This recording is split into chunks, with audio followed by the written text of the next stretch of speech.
So today's lesson is the introduction to cytology. So what is cytology? Cytology is the study of the individual cells. You heard about histology. During histology, what we do? We take out a piece of tissue and then we process it and see under microscope. There we see the architecture of the tissue. So that is a larger area. Whereas in cytology, we examine only few cells. The samples are less, comprising of few separated cells. So cytology is the study of the cells. Now how can you differentiate it? The major branch of cytology is fine needle aspiration cytology. So fine needle aspiration cytology, you aspirate with such type of disposable syringe and then you just, and that is usually 10 to 20 cc, and there will be the syringe, the gauge of which will be in between 22 to 24. The thinner the needle is used, there will be that is much more better. The more vascular organs like thyroid, there you use 24 to 25 gauge needle. And as the needles are very thin, so it is known as fine needle aspiration. Now fine needle aspiration again can be divided into two. It can be either conventional, where you can aspirate without any guidance, or it can be guided, where you aspirate under ultrasonography or seeking guidance, so that the mass will be better localized. So this is aspiration. Next is the exfoliative cytology. In exfoliative cytology, what you do? You examine the cells which are automatically exfoliated in a body cavity or in an organ, in a hollow organ.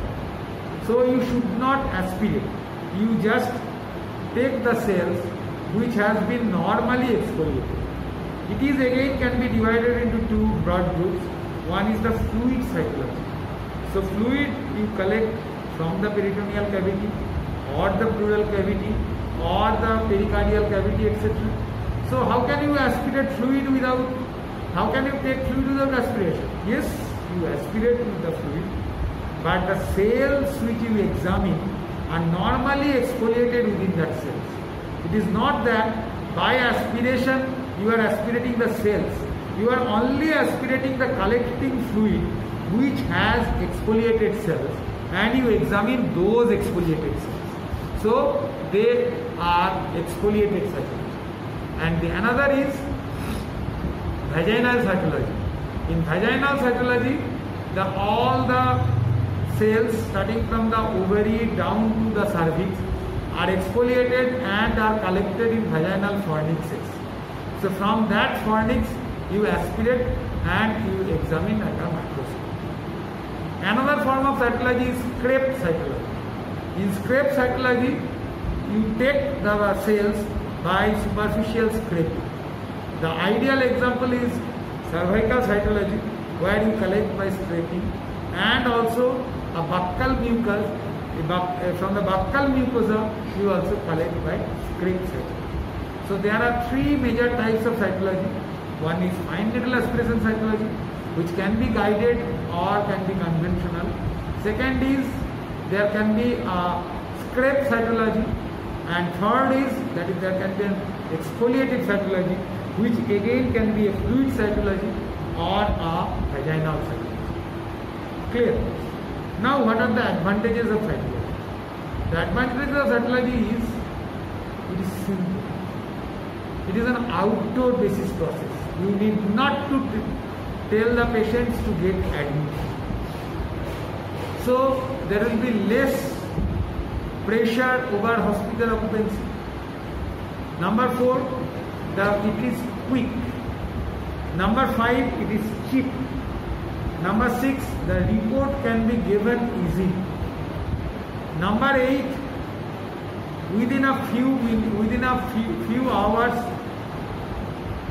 the patients can be told that they are suffering from a non-malignant lesion, thereby that their anxiety can be relieved.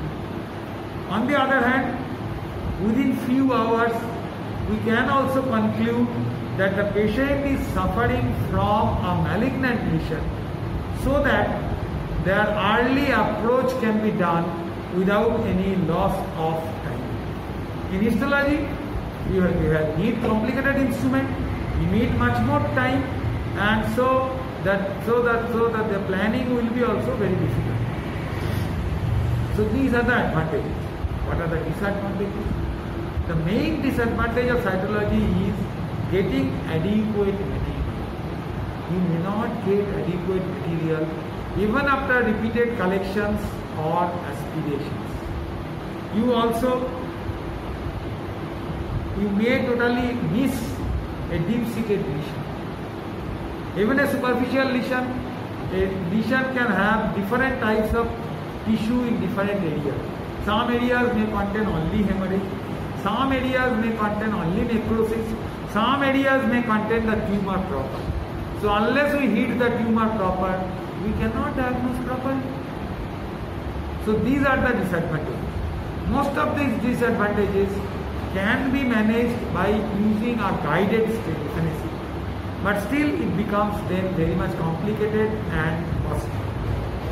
And lastly, diagnosing a lesion by seeing few cells only is a very important job requiring expertise. So cytology needs more expertise for proper report. Okay. So these are the advantages and disadvantages of FNAC. You must read it carefully because this is a very common question during examination. Thank you very much. Of cytology that you must every line from your book. The common stains which we use, I just only the outlines, is the Papanicula stain. Number 2 is the May-Grunwald-Giemsa stain. And number 3 are which we also use Leishman-Giemsa. And number 3 are the hematoxylin acid stain. Of these stains, the May-Grunwald-Giemsa is done, or Leishman-Giemsa is done over wet smear, over air-dried smear, whereas the other 2 stains are used over alcohol-fixed smear. So what do you do during aspiration? During aspiration, you first fix the target or lesion with the help of 2 fingers of your non-dominant hand. Suppose the left hand in case of right hand. So after fixing this thing, then you clean it and then you put the needle inside it. And then you do a to and fro movement of needle within it and with gentle withdrawal of the plunger. And when you see something is aspirated in the junction of the needle and syringe, then you withdraw. Before withdrawing, you will balance the pressure of the needle along with the inside by either releasing the plunger slowly or by disconnecting the syringe and the needle and then again cutting it. And then you take out the material and spray and just forcefully distribute that material over the slides and draw the slides. After drawing the slides, 50% of the slides you put into alcohol. So these are alcohol dried smears, and rest will be put into the air. They will be air dried smears. Leishman-Giemsa stain, you give the Leishman stain and then Giemsa stain. Leishman stain for 2 to 5 minutes and Giemsa stain for 10 to 15 minutes. Whereas in Papanicula stain, that is much more complicated stain, you need hematoxylin stain, you need EA6 and you need orange. You first apply hematoxylin, then orange and then EA6. In between these, you have to rehydrate you have to rehydrate by using gradually decreasing strength of the alcohol, and then again you have to dehydrate by gradually increasing strength of the alcohol. And in between these stains, you also dip the fluid into alcohol. There are specified minutes and specified times for each step, and you must remember each step from your heart.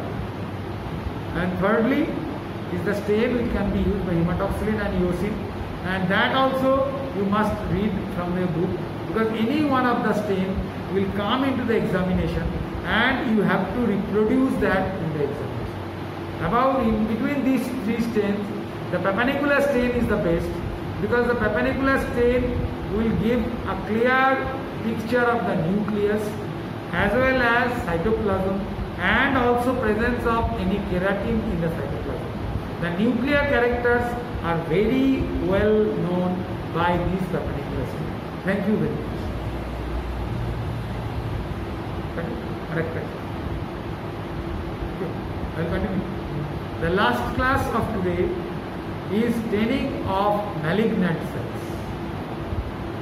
So malignant cells, from where you will collect? You can collect by aspiration. You can collect by exfoliative cytology. Commonly, exfoliative cytology materials are coming to you. So the pleural fluid, the pericardial fluid, the peritoneal fluid, these will come. What do you do with these fluids?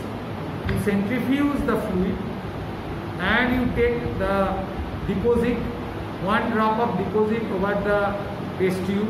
Then you spread it like blood smear, let it be dry, and then stain it with Leishman or Leishman-Dinscher stain or Papanicula stain, and then see under microscope. After proper fixation, either wet mouth in case of, or alcohol fixation in case of Papanicula, and wet dry in case of Leishman-Dinscher. Then you see under microscope. For malignant cell, usually we use Papanicula stain, and Papanicula stain because the nuclear characters are very well defined during Papanicula stain. Now, normally these fluids contain mesothelial cells as well as plenty of lymphocytes. But when there will be presence of these malignant cells, they will be totally separate. How can you identify a malignant cells? There will be nuclear irregularity, nuclear membrane indenting.